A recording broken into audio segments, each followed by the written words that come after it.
Well, we're back with episode 4 of Gotham Knights, and this week's episode is probably the best episode. It's probably the best it's ever going to get, and the reason for that is we do very little. It is 40 minutes of stuff. It's just, do you want some stuff? We got some stuff up here. We got some stuff over there. That's really what we're dealing with this episode. It's and then, and it's just filled with contrivances, and it's just utter garbage. That's probably the quick way. It's utter garbage with no characters whatsoever. Most of them unlikable. None of them likable. I don't really know what we're doing with this show. One thing I have noticed is that for some reason every character has daddy issues. You know, I don't know why.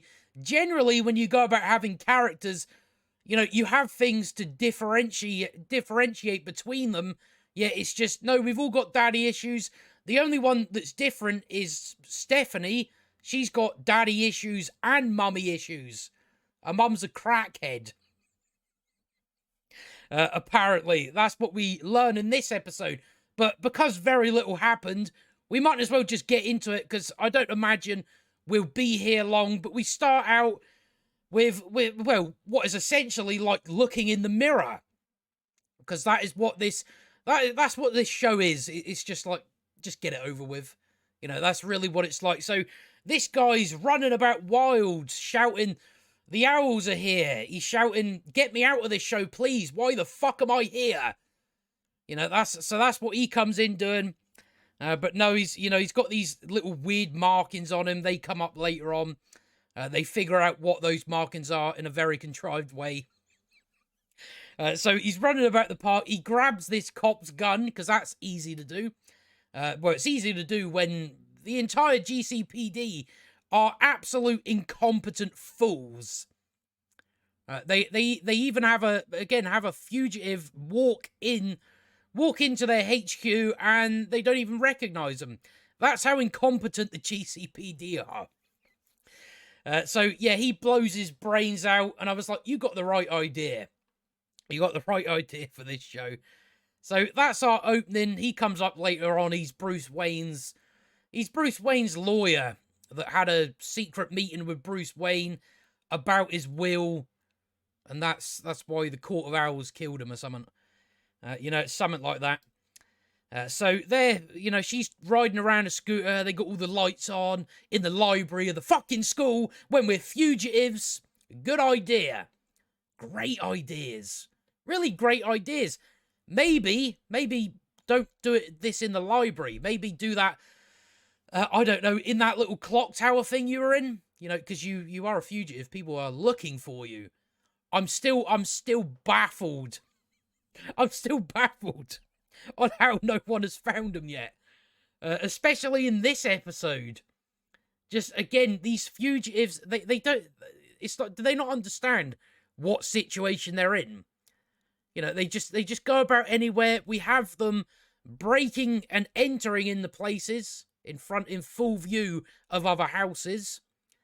We have the brother, Cullen or something, or Callum, whatever his name is. He goes to the GCPD again. He bumps into Harvey Dent, and Harvey Dent don't recognize him because he's got a moustache on. So that means completely different person. So that's what we're doing here. So yeah, it's just like, what are you doing? Why are you doing this in the library? Because at first, when it first opened on this, I'm like, they're not in Wayne Manor, are they? I was honestly thinking, oh, they're gonna somehow be exonerated of all crimes, even though they've done nothing to do it. But, being in the library is just as bad. Stop doing it. It's not quite as bad as we're breaking into a clothes shop. We're going to turn all the lights on and music to steal clothes. It's not quite that level, but it's still like, can we not do this when we're fugitives? So then because in this show, the hand-holding is amazing. We're going to recap the show. See, to be honest, I'm actually quite glad they did, because this is such a forgettable show. I've even forgotten what this episode is, and I've got notes in front of me, and already I'm like, what happened again? It's really just such a forgettable show. There's just nothing there whatsoever. No wonder no one's fucking watching it. So Cullen comes in. He comes in and says, "I've liberated this cake from the teacher's lounge." And when Turner looks down at the cake and it says "to Kathy" or something like that, he says, "Oh, I couldn't. I'll do this word for word. I couldn't find one that said good luck trying to solve Bruce Wayne's murder by investigating the alleged killing of his great-great-grandfather." So they're clearly trying to recap or tell us what they are actually up to. And they do it that way. They thought, right, so how we get this across to our audience that I don't know, really dumb, is we have someone come in with a cake and say, I couldn't find one that said we're investigating Bruce Wayne's murder by investigating his great-great-grandfather. But again, you might as well recap or tell me what we're doing, because I don't know. I've forgotten. It's kind of, when you watch these episodes, it's kind of in one ear, out the other. Once I've done the review, all right, that's gone now. I don't think about it ever again. So that's what we start off with. And they're going over. So, yeah, for some reason, they have the Talon's knife. I don't know where they got it from. But they have it for a certain reason. This is going to take them down a certain path. And we're going to figure it out. We'll go through it sort of step by step when it comes to this. So they're looking at Alan Wayne's. He's got little markings on him. It should show us in a second. It's got these markings on him, like the guy at the start did. So, you know, it's already obvious that, so it's going to be the knife.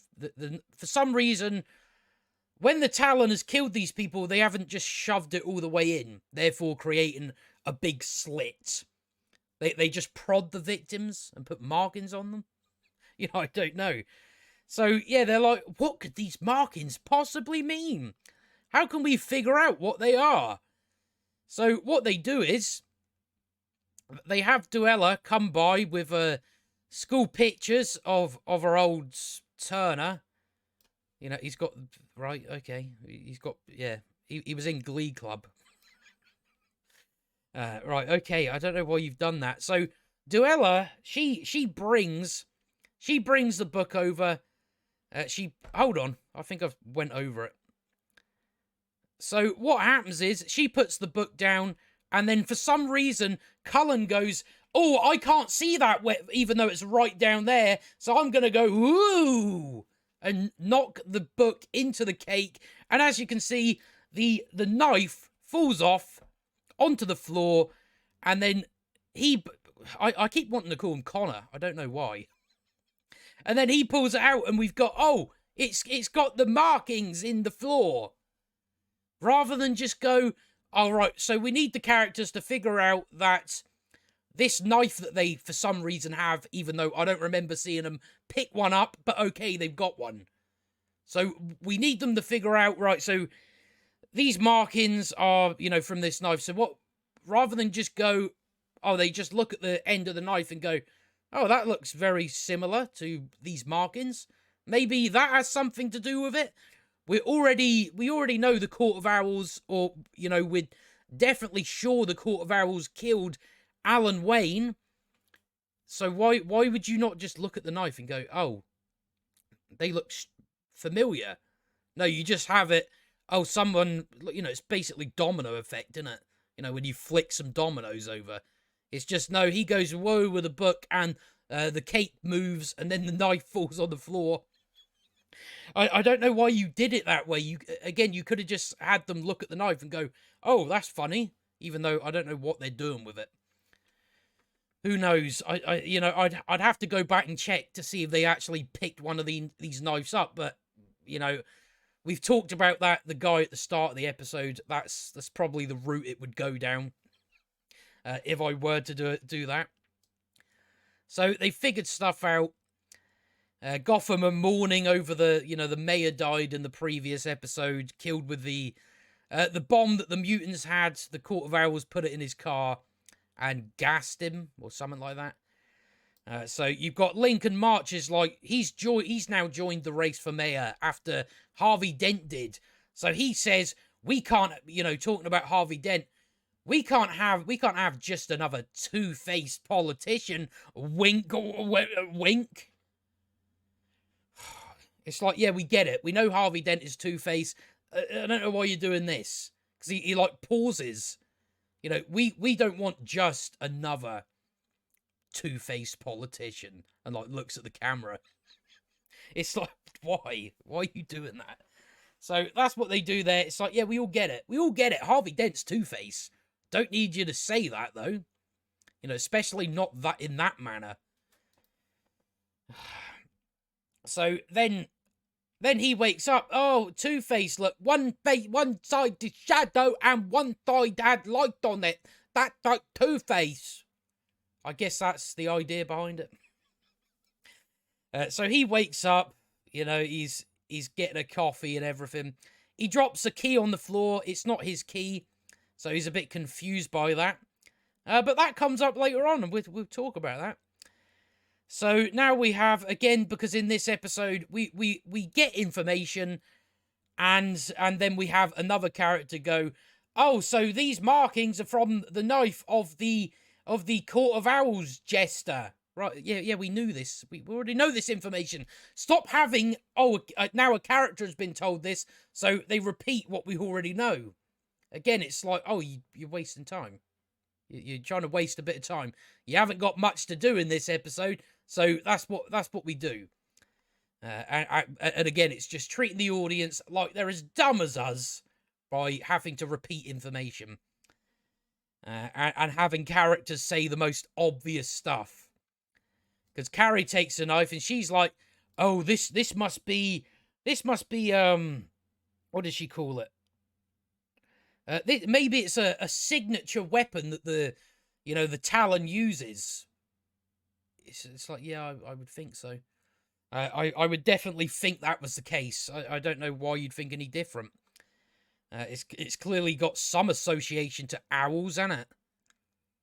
It's an owl feather. That's what it's shaped like. So that's what they're going over. And then they go, all right, so what we need to get the files, like if this has happened to, if the Talon has tried to kill us with it and Alan Wayne, then that means there may be others. So we need files. Where do we get those files, you ask? Well, we go back to the GCPD, because I put a mustache on and I blend in with the cops. So we're doing that again. He goes, a fugitive walks into a police station. Again. And this time, I think I'll save it for when we get to it. So that's what they're going to do. They need to take a USB into the server room of the GCPD. Even though, do you really need that? You got Stephanie there. She could just hack it. She hacked the banks without sort of getting into the banks. So, I don't know why she can't just do it without putting a USB in it. But that's what they're doing anyway. They're sending him off to the GCPD again. He turns up. He's like, oh, I'm back again. I'm back again the second time, and none of you recognize me. And then what happens is Harvey Dent is walking through. Harvey Dent's walking through, and he knocks into him. He looks directly at his face. How will you not recognize him? Harvey Dent has been face to face with this guy and has interviewed him. And Harvey Dent looks straight at his face. It's like, nah, everything's in order here. This is definitely not the fugitive I'm looking for. Even though I've interviewed him, been face to face with him. But it's fine. He puts on an accent. He just puts on a New York accent. So it's all fine. Just fuck off. So then what happens is he just walks into the server room, because that when you have very important information that maybe you don't want getting out there, or is maybe classified, whatever it may be, you don't have any security guards on the door, like letting certain people in. You don't have it, even though you know, someone could put a virus into your software. You're just like, nah, you can just walk in. It's not even locked. So, yeah, we're doing that now. He just walks into the server room because the GCPD are absolutely incompetent. He plugs the USB into the little USB port, and they're in. They're now in, and he fucks off. Right? Maybe you want to take the USB with you? No, you don't want to do that. Because now if someone comes in here, they're going to be like, oh, someone was here. They've put a USB into our system. Maybe we can track this to her laptop again. No, we're not doing that. So yeah, we find out. Oh, there's been like they find like a load of people that have, you know, either offed themselves or like accidental deaths, whatever it may be. All have these markings on them. They say these are murders, whatever they are, that span decades. That span decades through multiple jurisdictions. And Turner's response to that is, oh, so that's the reason why nobody has ever noticed or connected the dots that, oh, there's people turning up with these little markings. I mean, how many jurisdictions? So essentially, what you're telling me is the Talon has only killed 5 people. I imagine that's how many jurisdictions are in Gotham. And they're just like, nah, nobody's ever considered this. That, oh, what's with these weird markings? You know, I don't even know why these victims, you know, they went to the coroner, and the coroner hasn't said, oh, this is from, you know, a sharp object, you know, whatever it may be. So I'm just like, surely by now, when this turns up in your police station multiple times, you're going to start to put 2 and 2 together. But they seem to think, no, it's multiple jurisdictions. Yet it's still in Gotham City, and these are murders or deaths that have spanned decades and decades. So how would no one ever connect the dots? I don't know. Gotham is a city of incompetence. That's my only answer. So they figured that out. They go, oh, who's the most recent person that showed? So that's the Bruce Wayne's lawyer. You know, witnesses say he was suffering from paranoid delusions. Right. So yeah, they figured that out. So now he wants to go and break into the guy's house in full view of other houses. So we know that's the case, and she says, "You're planning on breaking and entering into this guy's house." Thanks. Again, we're just constantly doing that. It's like he knows what he's doing, you know what he's doing, so why are you repeating it back? I don't know. Everybody knows what's happening here, and you're just like, "Now I've got to repeat it again for everybody." So that's his plan. He's gonna go off and break and enter there, and the rest of them are gonna do stuff with this knife. They're gonna figure out where the knife came from. So that's what we're doing now. I don't think much else is it. Again, it's very, very limited on what you can actually talk about in this episode. Otherwise, it's just me explaining what happens.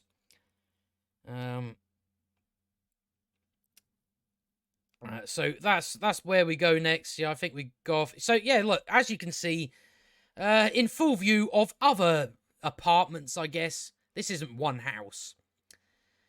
You've got all the lights on. You've got windows open. Yeah, maybe don't stand in full view, especially when you're a fugitive. Maybe don't do that. Someone could call the cops, but no, we're not thinking about that. So then we start having, what's his name? We start having Turner say stuff like, you know, why don't you get along with Stephanie? I find it strange because you're both very alike. You're both literal geniuses. Yet this genius had to resort to stealing things. She had to resort to being a criminal, even though she's a genius. Because as the show puts it, she had to drop out of college because her brother, who was the same age as her, couldn't look after himself. You know, I don't know. So see, that seems like a you problem. But later on in the episode, she blurts out her feelings. We ain't got to do no work. We can't figure out stuff for ourselves. We already know she's a jealous fucking bitch after the previous episode. When Stephanie cut the wire to the bomb that was about to go off, she said to Stephanie, "You cut that wire because you think you're better than me, not you cut the wire because you had no other option." It's just, no, you did it because you thought you were better than me. So she's up her own arse. She's a jealous bitch. That's her whole character. She's jealous. That's it.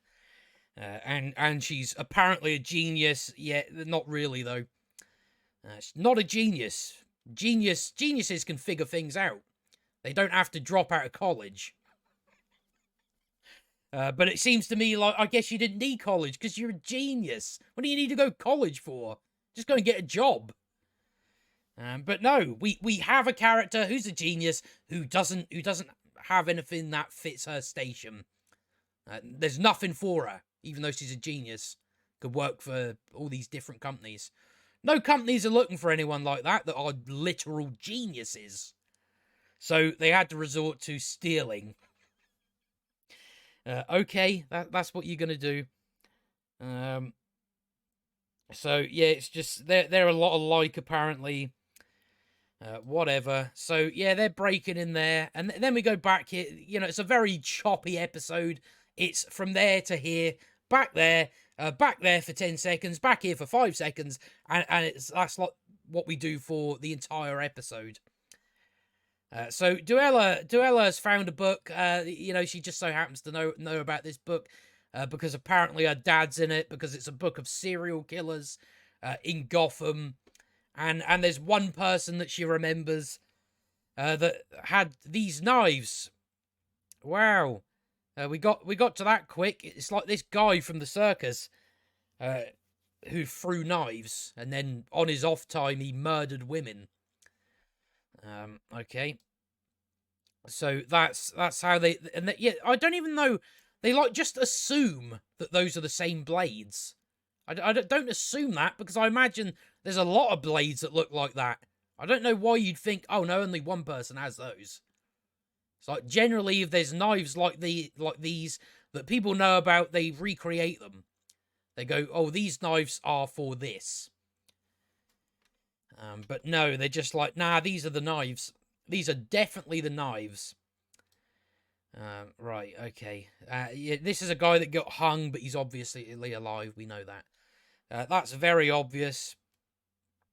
And then they find out, oh, he's got a daughter who's still alive. She changed her net, so they're gonna go off and see some granny. And they're like, really, she's like the villain of the episode. She's like really scary, apparently. The characters seem to think so. They're like, this is a horror movie. So yeah, they now break and enter in this place. Remember, they did it in full view of everybody, even though they're fugitives. And then the lawyer's son comes out, and he's like, "Oh, no, your dad came here before, like 2 days before he was killed. He was having a secret meeting with my dad about a will, and apparently, Bruce Wayne wasn't planning on cutting Turner out of the will." So that's all we get there. He turns on the light. You know, it's got all owls in the house.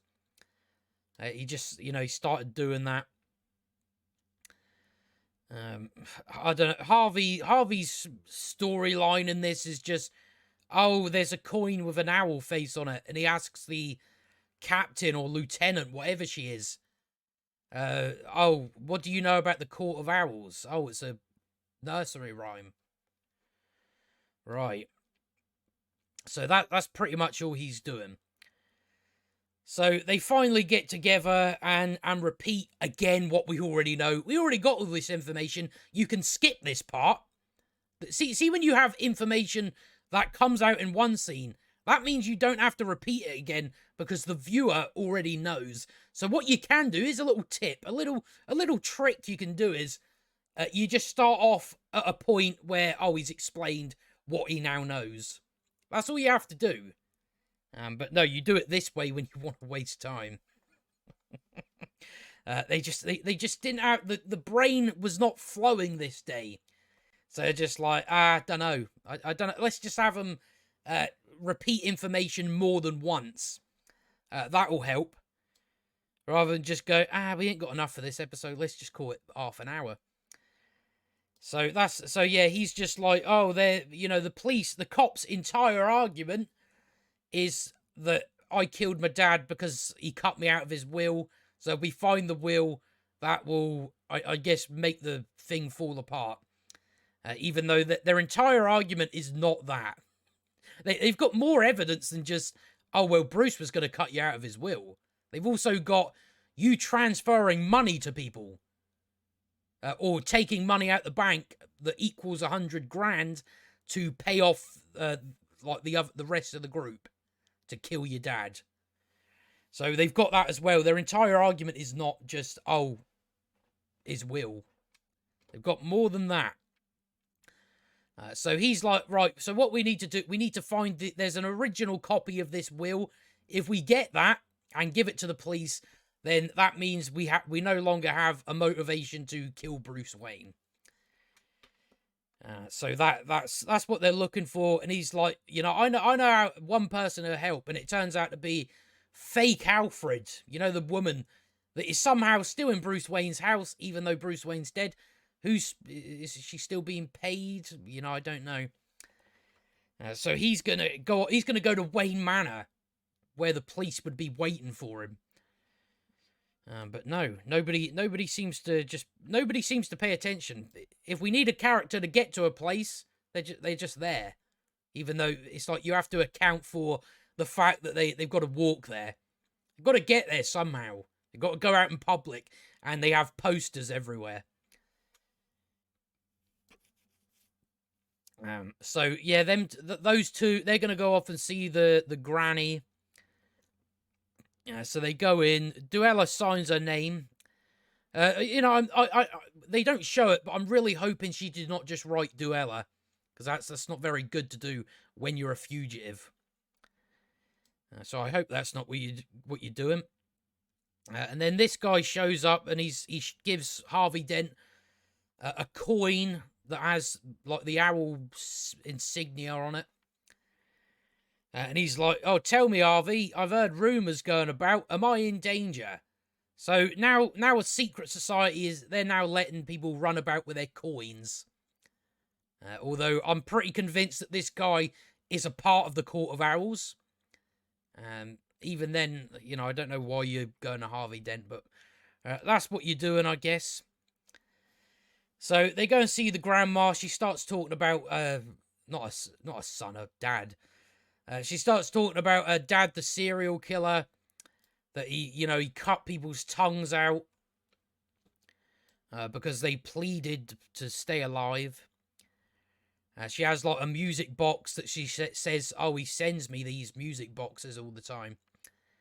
I don't know why. I don't know why there's all these threads there for people to figure out, oh, there's a secret society. They're called secret society. That means they want to be kept secret. So that you then have these two start bonding over their shit dads. Their dads that beat them. I don't know if she has daddy issues and mummy issues, or if it's just mummy issues. It's not really clear. So maybe she's just got mummy issues. I don't know. So yeah, they figure out, oh, like the reason why the lawyer was screaming in the park was because when they stabbed him with this, it was poisoned, had poison on it. So that's what they're doing. They go, oh, that means, oh, yeah, it's very similar to someone being an alcoholic. 1 minute they're, I don't know what this has got to do with anything. It's just, oh, we've had shit upbringings. All right, cool. I don't care. I don't care. Maybe you got what you deserved. I've got no care for any of these characters. They could fall off a cliff, and I'd more likely laugh. So yeah, then she starts going crazy. Like her eyes go all like Gollum. Like, they start, like, glimmering. And I was like, why is it doing that? So, yeah, she's like, oh, my dad killed people and they deserved it. Just like you deserve it. And her frail little hand grabs Duella. And Duella's like, no, no. It's a little woman. Little old woman. You know, probably got arthritis. But they're like backing off, like petrified. I'm like, calm down. So, one thing I do want to check is this music box, because at the end of the episode, Duella, for some reason, has this music box. I don't know where she got it from. Didn't see her take it. I'm going to have to make sure.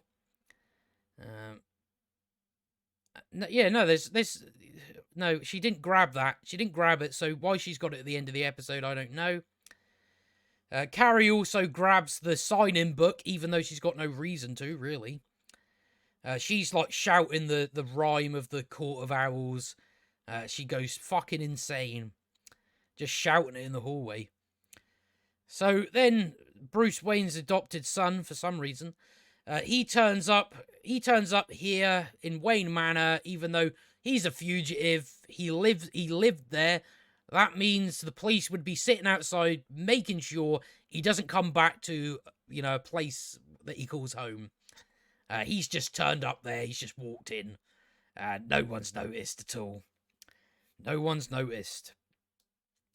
So he starts talking to Cressida about, oh, I miss this place and everything. Their bond, it turns out her mum's a crack whore. Yeah, she's like high off crack all the time. Nobody knows about it. Just a full-on, full-blown, crack-headed bitch. That's what her mother is. So, yeah, they bond over that. It's like, oh, it's been very tough, our lives. Oh, just fuck off. So then Harvey Dent shows up at the evidence lockers like, oh, I want to sign out this coin from the crime scene of Bruce Wayne. It turns out, oh, that's gone. You signed it out earlier. And then they're trying to figure out, oh, who's been delivering these music boxes to this old woman? And the person that's been doing it has, of course, signed their name, even though they are a part of a secret society. Don't want to get found. Don't leave any clues. Don't leave any clues at all. But no.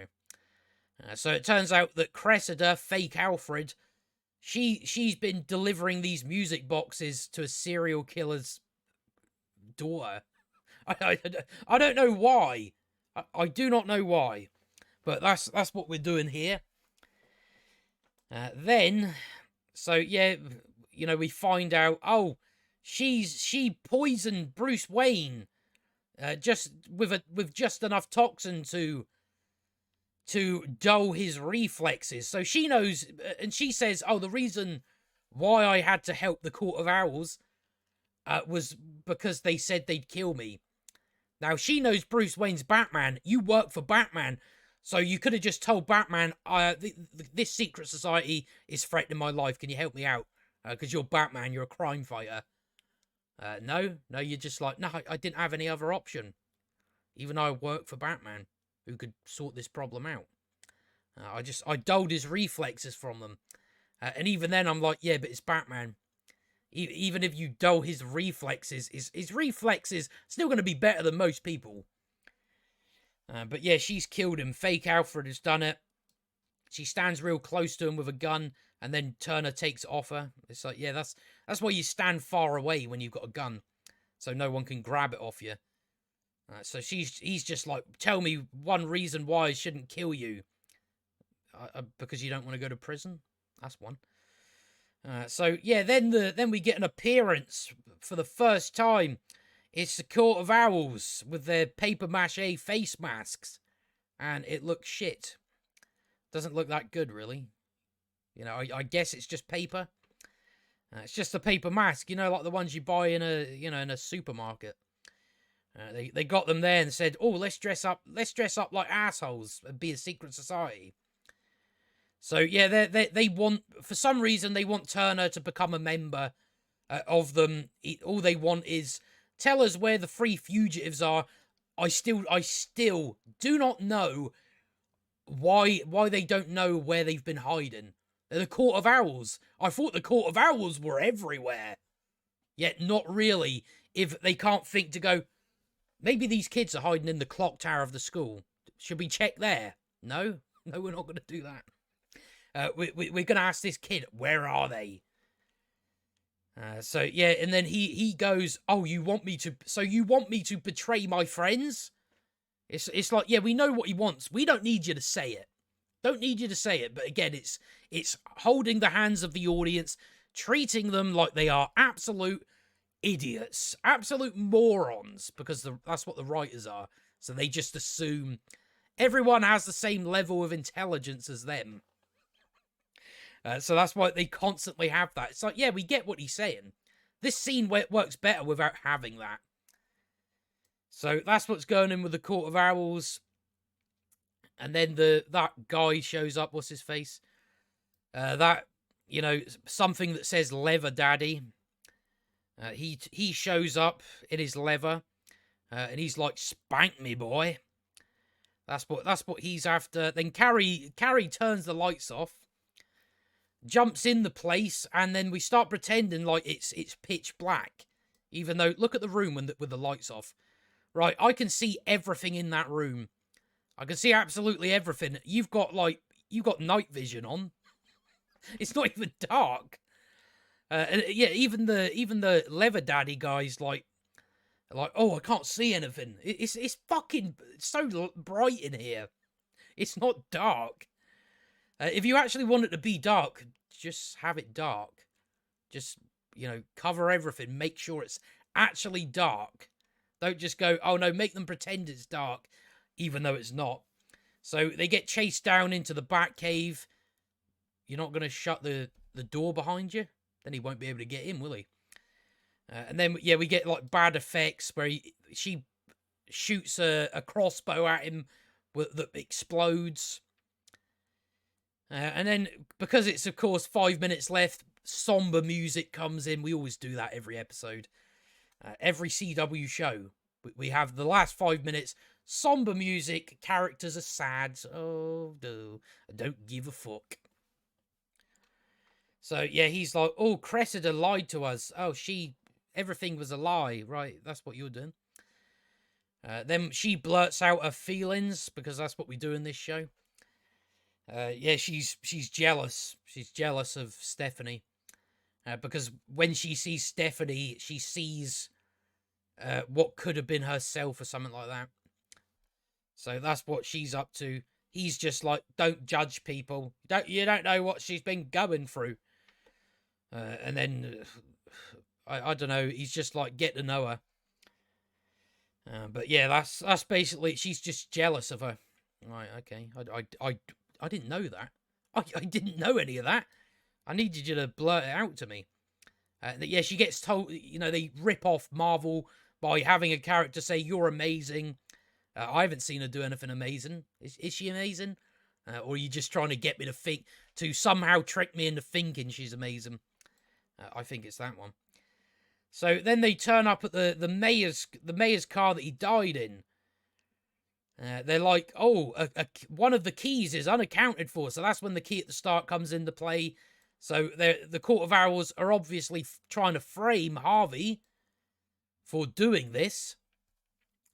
And so your whole plan of framing him is just, oh, we'll put a key on him.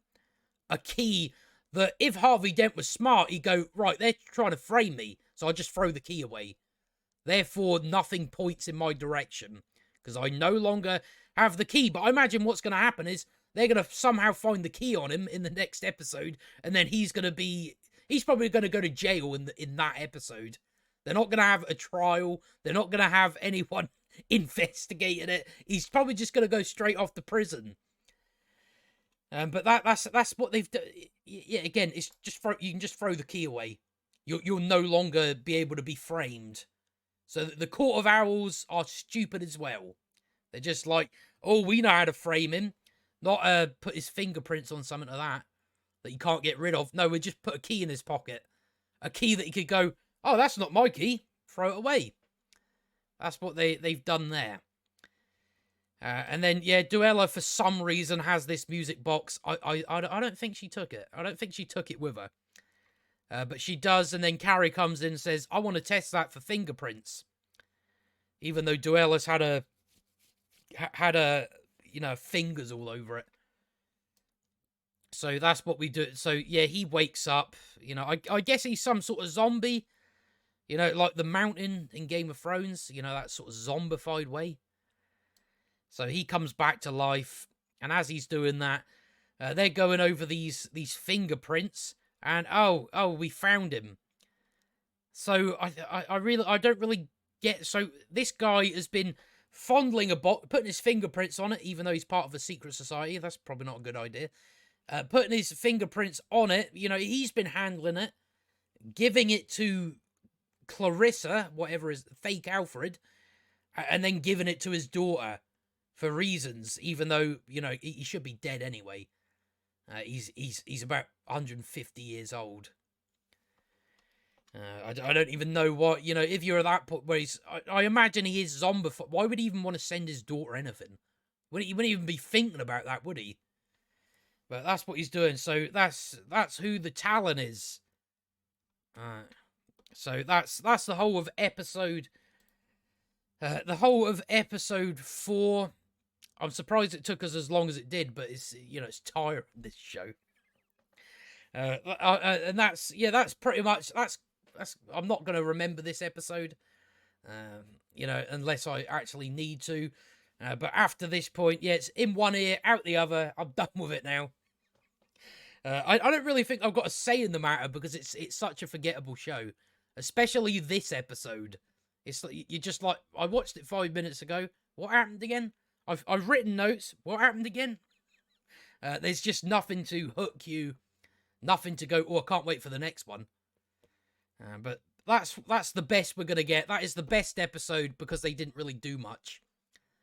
Because the other 3 episodes have been absolutely atrocious. They got worse and worse. Episode 3 is definitely the worst we've had so far. But again, this is the best, and it's not saying much.